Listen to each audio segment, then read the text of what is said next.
ನಾವಿವತ್ತು ಹಲಸಿನಕಾಯಿಯಿಂದ ಯಾವ ರೀತಿಯಾಗಿ ಬಿರಿಯಾನಿ ಕಬಾಬ್ ಎಲ್ಲ ಮಾಡೋದು ಅಂತೇಳಿ ನೋಡೋಣ. ಅದರಲ್ಲೂ ವೆಜಿಟೇರಿಯನ್ಗಳಿಗಂತೂ ಈ ರೆಸಿಪಿ ತುಂಬಾ ಇಷ್ಟವಾಗಿರೋವಂಥದ್ದು. ಹಾಯ್ ಹಲೋ ನಮಸ್ಕಾರ ಎಲ್ರಿಗೂ, welcome back to my YouTube channel. ನಾನು ನಿಮ್ಮ ಭವ್ಯ. ಈ ಒಂದು ಹಲಸಿನಕಾಯಿಯಲ್ಲಿ ತುಂಬಾ ನಾರಿನಂಶ ಇರುವಂಥ ಗುಣಗಳಿರೋದ್ರಿಂದ ತುಂಬಾ ಹೆಲ್ತ್ ಬೆನಿಫಿಟ್ಸ್ಗಳಿದ್ದಾವೆ. ಮತ್ತು ಈ ಹಲಸಿನಕಾಯಿಯಿಂದನೂ ತುಂಬಾ ವೆರೈಟೀಸ್ ಆಫ್ ರೆಸಿಪಿಗಳನ್ನ ಮಾಡ್ಬೋದು. ಅದರಲ್ಲಿ ನಾನಿವತ್ತು ಬಿರಿಯಾನಿ ಹಾಗೆ ಕಬಾಬ್ನ ಯಾವ ರೀತಿಯಾಗಿ ಮಾಡ್ತೀನಿ ಅಂತ ನಿಮ್ಮ ಜೊತೆ ಶೇರ್ ಮಾಡ್ಕೊತಾ ಇದ್ದೀನಿ. ರೆಸಿಪಿನ ಶುರು ಮಾಡೋದಕ್ಕೂ ಮುಂಚೆ ಯಾರೆಲ್ಲ ನನ್ನ ಚಾನಲ್ಗೆ ಇನ್ನೂ ಸಬ್ಸ್ಕ್ರೈಬ್ ಮಾಡದೆ ವಿಡಿಯೋ ನೋಡ್ತಾ ಇದ್ದರೆ ಪ್ಲೀಸ್ ಬೇಗ ಹೋಗಿ ಸಬ್ಸ್ಕ್ರೈಬ್ ಮಾಡಿಕೊಂಡು ವಿಡಿಯೋ ನೋಡಿ ಅಂತ ಹೇಳ್ತಾ, ಹಾಗೆ ಈ ವಿಡಿಯೋ ಏನಾದರೂ ನಿಮಗೆ ಇಷ್ಟ ಆಯಿತು ಅಂದರೆ ಲೈಕ್ ಶೇರ್ ಕಮೆಂಟ್ ಮಾಡಿ ಅಂತ ಕೇಳ್ತಾ ಬನ್ನಿ ವಿಡಿಯೋನ ಶುರು ಮಾಡೋಣ. ಫಸ್ಟಿಗೆ ಹಲಸಿನಕಾಯಿದು ಸಿಪ್ಪೆ ಎಲ್ಲ ತೆಗೆದು ನೀಟಾಗಿ ಈ ಥರ ಸಣ್ಣದಾಗಲ್ಲ, ಸ್ವಲ್ಪ ದೊಡ್ಡ ಸೈಜಲ್ಲೇ ಈ ರೀತಿಯಾಗಿ ಕಟ್ ಮಾಡ್ಕೋಬೇಕಾಗತ್ತೆ. ಮೇಲಿಂದು ಸಿಪ್ಪೆ ಹಾಗೆ ಒಳಗಡೆ ಇರೋವಂಥ ದಿಂಡು ಎರಡನ್ನೂ ಕೂಡ ತೆಗೆದು ಕಟ್ ಮಾಡಿ ನೀರಲ್ಲಿ ಹಾಕಿಟ್ಕೋಬೇಕಾಗುತ್ತೆ. ಯಾಕಂದರೆ ಅದು ಕಲರ್ ಚೇಂಜ್ ಆಗಿಬಿಡುತ್ತೆ ಬೇಗ. ನೋಡ್ತಾ ಇರ್ಬೋದು, ಕಟ್ ಮಾಡೋದ್ರೊಳಗಡೆ ಸ್ವಲ್ಪ ಎಷ್ಟು ಕಲರ್ ಚೇಂಜ್ ಆಗಿದೆ ಅಂತೇಳಿ. ಕಟ್ ಮಾಡಿದ ಕೂಡಲೇ ಅದನ್ನು ನೀರಲ್ಲಿ ಹಾಕಿಟ್ಕೋಬೇಕಾಗುತ್ತೆ ಅಡುಗೆ ಮಾಡೋವರೆಗೂ ಕೂಡ. ಹಾಗೆ ಈ ಹಲಸಿನಕಾಯಿನ ಕಟ್ ಮಾಡೋದಕ್ಕೆ ನನ್ನ ಹಸ್ಬೆಂಡ್ ನನಗೆ ಹೆಲ್ಪ್ ಮಾಡ್ತಿದ್ದಾರೆ ಇವತ್ತು. ಮತ್ತು ಮಕ್ಕಳು ಕೂಡ ನೋಡ್ತಾ ಇರ್ಬೋದು, ಅವರು ಕೂಡ ನಾನು ಕಟ್ ಮಾಡ್ತೀನಿ ಅಂತ ಹೇಳಿ ಕಟ್ ಮಾಡಿರೋದನ್ನ ತೆಗೆದು ನೀರಲ್ಲಿ ಹಾಕಿ ಹೆಲ್ಪ್ ಮಾಡಿಕೊಡ್ತಿದ್ದಾರೆ. ಈ ಒಂದು ಹಲಸಿನಕಾಯಿ ರೆಸಿಪಿಗಳು ವಿಂಟರ್ ಸೀಸನಲ್ಲಿ ತಿನ್ನೋದ್ರಿಂದ ತುಂಬಾ ಹೆಲ್ತ್ ಬೆನಿಫಿಟ್ಸ್ ಇದೆ. ಹಾಗೆ ಮಾಡಿಸ್ತಾಗಿರುತ್ತೆ ವಿಂಟರ್ ಸೀಸನ್ಗೆ. ಯಾಕಂದರೆ ಈ ಒಂದು ಹಲಸಿನಕಾಯಿ ತಿನ್ನೋದ್ರಿಂದ ದೇಹದಲ್ಲಿ ಉಷ್ಣಾಂಶ ಹೆಚ್ಚಾಗುತ್ತೆ. ಯಾವುದೇ ಥರ ಶೀತ ನೆಗಡಿ ಕೆಮ್ಮು ಈ ಥರ ಆಗೋದಿಲ್ಲ. ಅದರಿಂದ ಒಂದು ಸರಿ 2 ಸರಿ ಅಥವಾ ಒಂದು 15 ದಿನಕ್ಕೊಂದ್ಸರಿ ಈ ಥರ ಹಲಸಿನಕಾಯಿ ರೆಸಿಪಿಗಳನ್ನ ಮಾಡ್ಕೊಂಡು ತಿನ್ನಿ ಅಂತ ಹೇಳ್ಬೋದು ಈ ವಿಡಿಯೋ ಮೂಲಕ. ಹಾಗೆ ಈ ಹಲಸಿನಕಾಯಿನ ಕಟ್ ಮಾಡ್ತಾ ನನ್ನ ಮಕ್ಕಳು ಕೂಡ ಏನೇನೋ ತುಂಬಾ ಮಾತಾಡ್ತಿದ್ದಾರೆ. ಎಲ್ಲ ರೆಕಾರ್ಡ್ ಮಾಡಿದ್ದೀನಿ, ಬಟ್ ಅದು ಟಿ ವಿ ಹಾಕಿರೋದ್ರಿಂದ ಬ್ಯಾಕ್ಗ್ರೌಂಡಲ್ಲಿ ಟಿ ವಿದು ಸಾಂಗ್ ಎಲ್ಲ ಬರ್ತಿತ್ತು, ಮ್ಯೂಸಿಕ್ ಎಲ್ಲ ಕಾಪಿರೈಟ್ ಇಶ್ಯೂ ಆಗುತ್ತೆ ಅಂತ ಹೇಳಿ ವಾಯ್ಸ್ನ ಮ್ಯೂಟ್ ಮಾಡಿದ್ದೀನಿ ಅಷ್ಟೇ. ತುಂಬಾ ಕಾಮಿಡಿಯಾಗಿತ್ತು, ಬಟ್ ಹಾಕೋಕ್ಕಾಗ್ತಾಯಿಲ್ಲ ಅಷ್ಟೇ. ಸ್ವಲ್ಪ ಆ್ಯಡ್ ಮಾಡಿದ್ದೀನಿ ನೋಡಿ.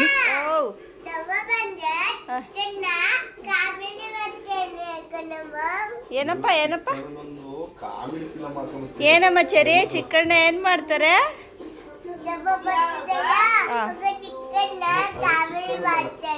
ಕಾಮಿಡಿ ಮಾಡ್ತಾರ ದೆವ್ವದ ಥರ. ನೀನು ಯಾವಾಗ ನೋಡಿದೆ? ಯಾವ ಫಿಲಮ್ ನೋಡಿದೆ?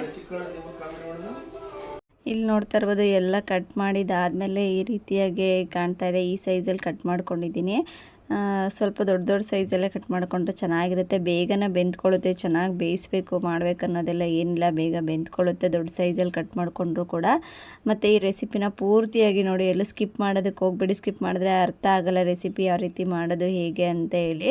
ಆದ್ದರಿಂದ ಪೂರ್ತಿಯಾಗಿ ಕಂಟಿನ್ಯೂ ಆಗಿ ವಿಡಿಯೋನ ನೋಡಿ. ಹಾಗೆ ಇಷ್ಟ ಆಯಿತು ಅಂದರೆ ನಿಮ್ಮ ಫ್ರೆಂಡ್ಸ್ ಮತ್ತು ಫ್ಯಾಮಿಲಿ ಜೊತೆ ಶೇರ್ ಮಾಡ್ಕೊಳ್ಳಿ. ಫಸ್ಟಿಗೆ ಒಂದು ಕುಕ್ಕರಲ್ಲಿ ನೀರು ತೊಗೊಂಡು ಅದರಲ್ಲಿ ಕಟ್ ಮಾಡಿರೋಂಥ ಹಲಸಿನಕಾಯಿ ಎಲ್ಲ ಹಾಕಿ ಸ್ವಲ್ಪ ಉಪ್ಪು ಅರಿಶಿನ ಹಾಗೆ ಅಚ್ಕಾರದ ಪುಡಿನ ಹಾಕಿ 1 ವಿಷಲ್ನ ಕೂಗಿಸ್ಕೊತಾ ಇದ್ದೀನಿ. ಜಾಸ್ತಿ ಬೇಡ, 1 ವಿಷಲ್ ಕೂಗಿಸ್ಕೊಂಡ್ರೆ ಸಾಕು. ಒಂದು 70-80% ಬೆಂದಿದ್ರೆ ಸಾಕಾಗುತ್ತೆ. ಕುಕ್ಕರ್ನ ಒಂದು ಸೈಡಲ್ಲಿಟ್ಟು ಈಗ ಒಂದು ಮಿಕ್ಸಿ ಜಾರ್ಗೆ ಒಂದು ಮೀಡಿಯಮ್ ಸೈಜ್ ಇರೋಂಥ 2 ಈರುಳ್ಳಿನ ಪೇಸ್ಟ್ ಮಾಡ್ಕೊತಾ ಇದ್ದೀನಿ. ಈರುಳ್ಳಿ ಪೇಸ್ಟ್ ಮಾಡಿಕೊಂಡು ಇದನ್ನು ಕೂಡ ಸೈಡಿಗೆ ಇಟ್ಕೊಂಡು ಅದೇ ಮಿಕ್ಸಿ ಜಾರ್ನ ತೊಗೊಂಡು ಮತ್ತೆ ಈಗ ಮಸಾಲೆನ ರುಬ್ಕೊತಾ ಇದ್ದೀನಿ. ಮಸಾಲೆ ರುಬ್ಬೋದಕ್ಕೆ ಒಂದು ಈ ನಕ್ಷತ್ರದ ಹೂವು, ಅನಾನಸ್ ಹೂವು ಅಂತ ಹೇಳ್ತೀವಿ ನೋಡಿ, ಅದು 2 ಏಲಕ್ಕಿ ಕಾಯಿ, ಹಾಗೆ ಸ್ವಲ್ಪ ಸೋಂಪು, ಚಕ್ಕೆ, ಹಾಗೆ ಒಂದು 2-3 ಲವಂಗನ ಹಾಕ್ಕೊತಾ ಇದ್ದೀನಿ. ಮತ್ತು ಅದ್ರ ಜೊತೆಗೇ 1-2 ಹಸಿರು ಮೆಣಸಿನ್ಕಾಯಿ, ಸ್ವಲ್ಪ ಬೆಳ್ಳುಳ್ಳಿ, ಶುಂಠಿ, ಹಾಗೆ 2 ಟೊಮೊಟೊನ ಸಣ್ಣ ಸೈಜ್ ಇರಿದಂಥ 2 ಟೊಮೊಟೊನ ಸೇರಿಸಿ, ಹಾಗೆ ಸ್ವಲ್ಪ ಕೊತ್ತಂಬರಿ ಸೊಪ್ಪು, ಸ್ವಲ್ಪ ಪುದೀನ ಸೊಪ್ಪನ್ನ ಸೇರಿಸಿ ಈ ಥರ ಸ್ವಲ್ಪ ತರಿಯಾಗಿ ಪೇಸ್ಟ್ ಮಾಡ್ಕೊಂಡಿದ್ದೀನಿ. ಈಗ ನೋಡ್ತಾ ಇರ್ಬೋದು, ಹಲಸಿನಕಾಯಿ ಕೂಡ ಒಂದು 80% ಕುಕ್ ಆಗಿದೆ. ಇಷ್ಟು ಬೆಂದರೆ ಸಾಕಾಗುತ್ತೆ, ಪೂರ್ತಿಯಾಗಿ ಬೇಯಿಸ್ಕೊಳ್ಳೋ ಅವಶ್ಯಕತೆ ಇರೋದಿಲ್ಲ. ಯಾಕಂದರೆ ಇದು ಮತ್ತೆ ನಾವು ಅನ್ನದ ಜೊತೆ ಅಕ್ಕಿ ಜೊತೆ ಬೇಯಿಸ್ಕೊತೀವಲ್ಲ, ಆವಾಗ ಪೂರ್ತಿಯಾಗಿ ಬೆಂದ್ಕೊಳ್ಳುತ್ತೆ. ಅಂದರೆ ಇದರಲ್ಲಿರುವಂಥ ಒಂದು ಸ್ವಲ್ಪ ಕಸರೆ ಅಂಶ ಎಲ್ಲ ಹೋಗುತ್ತೆ ಈ ನೀರಲ್ಲಿ. ನೀರನ್ನ ಹೊರಗಡೆ ಚೆಲ್ಬಿಡ್ತೀವಿ, ಇದನ್ನು ಯೂಸ್ ಮಾಡ್ಕೊಳ್ಳೋದಿಲ್ಲ. ಹಾಗಾಗಿ ಹಲಸಿನಲ್ಲಿರುವಂಥ ಕಸರೆ ಎಲ್ಲ ಹೋಗುತ್ತೆ. ಒಂದು ವಿಷಲ್ ಕೂಗಿಸ್ಕೊಂಡ್ರೆ ಸಾಕಾಗುತ್ತೆ. ಈಗ ನೆಕ್ಸ್ಟು ಇನ್ನೊಂದು ಕುಕ್ಕರ್ನ ತೊಗೊಂಡು ಬಿಸಿ ಆದಮೇಲೆ ಸ್ವಲ್ಪ ಎಣ್ಣೆ ಹಾಕಿ, ಎಣ್ಣೆ ಬಿಸಿ ಆದಮೇಲೆ ಈರುಳ್ಳಿ ಪೇಸ್ಟ್ ಏನು ರುಬ್ಕೊಂಡಿರ್ತೀವಿ ಅದನ್ನು ಹಾಕಿ ಒಂದು 2 ನಿಮಿಷ ಚೆನ್ನಾಗಿ ಫ್ರೈ ಮಾಡ್ಕೋಬೇಕು. 2 ನಿಮಿಷ ಆದಮೇಲೆ ಅದಕ್ಕೆ ಸ್ವಲ್ಪ ಸಣ್ಣದಾಗಿ ಕಟ್ ಮಾಡ್ಕೊಂಡಿರುವಂತಹ ಕೊತ್ತಂಬರಿ ಸೊಪ್ಪು ಹಾಗೆ ಪುದೀನ ಸೊಪ್ಪನ್ನು ಹಾಕಿ ಅದನ್ನು ಕೂಡ ಚೆನ್ನಾಗಿ ಫ್ರೈ ಮಾಡ್ಕೋಬೇಕು.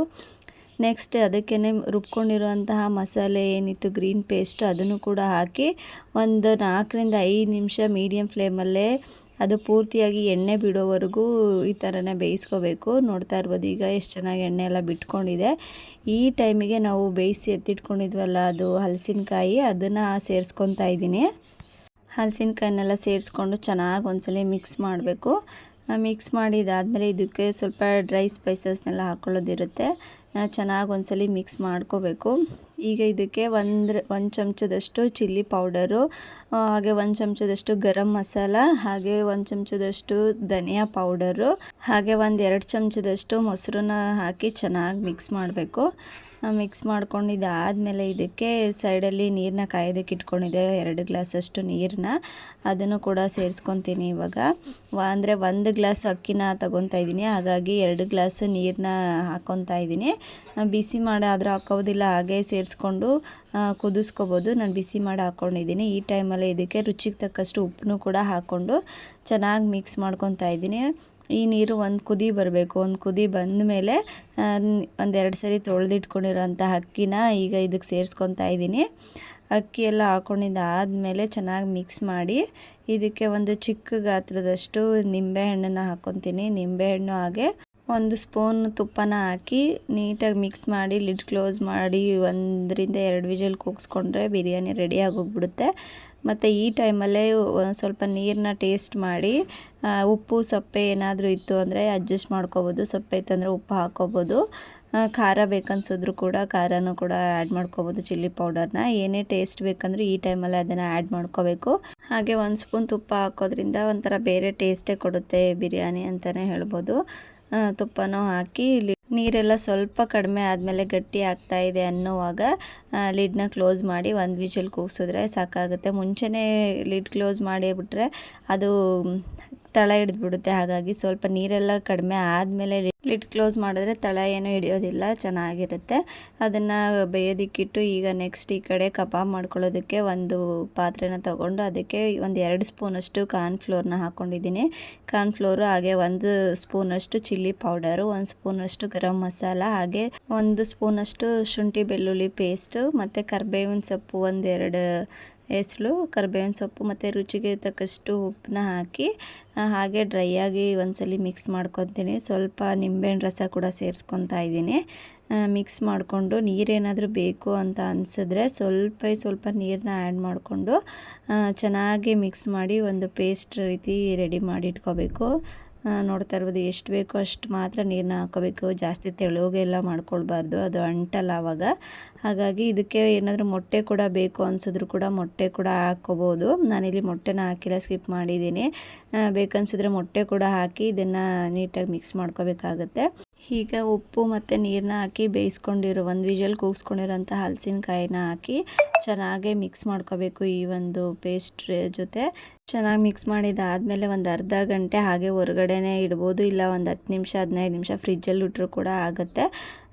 ಒಂದು ಸ್ವಲ್ಪ ಹೊತ್ತು ಬಿಟ್ಟು ಆಮೇಲೆ ಅದನ್ನು ಫ್ರೈ ಮಾಡ್ಕೋಬೇಕಾಗತ್ತೆ.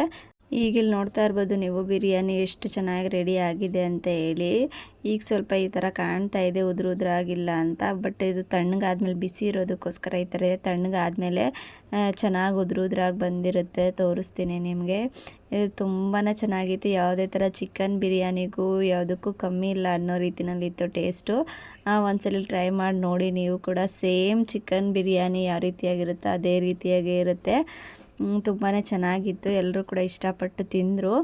ಅಷ್ಟರಲ್ಲಾಗಲೇ ಒಂದು ಅರ್ಧ ಗಂಟೆ ಆಗಿತ್ತು ಕಬಾಬ್ಗೂ ಮ್ಯಾರಿನೇಟ್ ಮಾಡಿಟ್ಟು.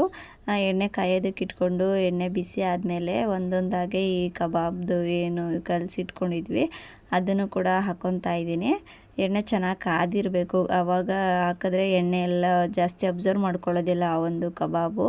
ಹಾಗಾಗಿ ಎಣ್ಣೆ ಚೆನ್ನಾಗಿ ಬಿಸಿ ಆದಮೇಲೆ ಹಾಕ್ಕೊಂಡು ಒಂದು 5ರಿಂದ ಜಾಸ್ತಿ ಏನೂ ಬೇಯಿಸೋ ಅವಶ್ಯಕತೆ ಇರಲ್ಲ. ಅಂದರೆ ಫಸ್ಟೇ ಒಂದು ಕುಕ್ಕರಲ್ಲಿ ಒಂದು ವಿಷಲ್ ಕೂಗಿಸ್ಕೊಂಡಿರೋದ್ರಿಂದ ಒಂದು 60-70% ಬೆಂದೋಗಿರುತ್ತೆ. ಸ್ವಲ್ಪ ಬೇಯಿಸ್ಕೊಂಡ್ರೆ ಸಾಕಾಗುತ್ತೆ. ಮೀಡಿಯಮ್ ಫ್ಲೇಮಲ್ಲಿ ಇಟ್ಕೊಂಡು ಒಂದು 3-4 ನಿಮಿಷ ಚೆನ್ನಾಗಿ ಬೇಯಿಸ್ಕೊಂಡ್ರೆ ರೆಡಿಯಾಗಿ ಹೋಗ್ಬಿಡುತ್ತೆ ಹಲಸಿನಕಾಯಿ ಕಬಾಬು.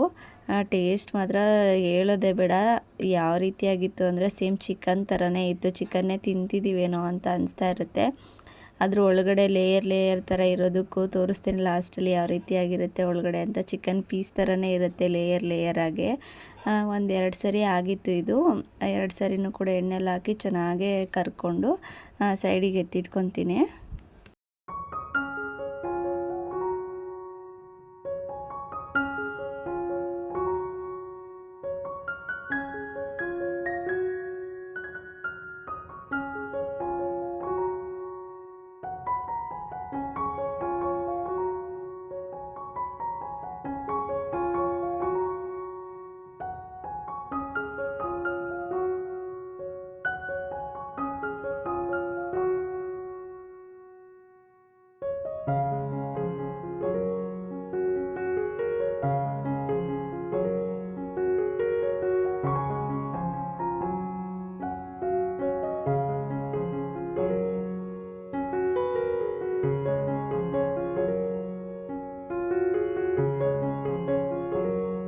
ನೋಡಿದ್ರಲ್ಲ ಹಲಸಿನಕಾಯಿಂದ ಯಾವ ರೀತಿಯಾಗಿ ಬಿರಿಯಾನಿ ಹಾಗೆ ಕಬಾಬ್ನ ಮಾಡೋದು ಅಂತ ಹೇಳಿ. ಟೇಸ್ಟ್ ಮಾತ್ರ ತುಂಬಾ ಚೆನ್ನಾಗಿತ್ತು. ಎಲ್ಲರೂ ಕೂಡ ಇಷ್ಟಪಟ್ಟು ತಿಂದರು ಮನೆಯಲ್ಲಿ. ನೀವು ಕೂಡ ಒಂದ್ಸರಿ ಟ್ರೈ ಮಾಡಿ ನೋಡಿ. ರುಚಿ ಎಲ್ಲ ಹೇಗೆ ಬಂತು ಅಂತ ಹೇಳಿ ಕಮೆಂಟ್ ಮಾಡೋದನ್ನು ಮಾತ್ರ ಮರಿಬೇಡಿ. ಮತ್ತು ವಿಡಿಯೋನ ಯಾರ್ಯಾರೆಲ್ಲ ಪೂರ್ತಿಯಾಗಿ ನೋಡಿದ್ದೀರಾ ಎಲ್ರಿಗೂ ಕೂಡ ತುಂಬ ಥ್ಯಾಂಕ್ಸ್ ಅಂತ ಹೇಳ್ತಾ, ಮತ್ತು ಹೀಗೆ ನನ್ನ ಚಾನಲ್ಗೆ ಸಪೋರ್ಟ್ ಮಾಡ್ತಾ ಇರಿ ಅಂತ ಕೇಳ್ತಾ ಮತ್ತೆ ಸಿಗ್ತೀನಿ ಇನ್ನೊಂದು ಹೊಸ ವ್ಲಾಗ್ ಜೊತೆ. ಟೇಕ್ ಕೇರ್, ಬಾಯ್, ಜೈ Shriram.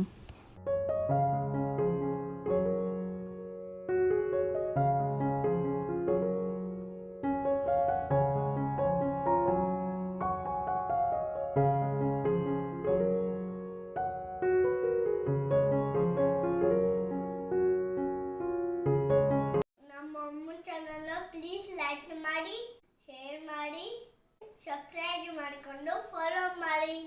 Thank you. Bye bye.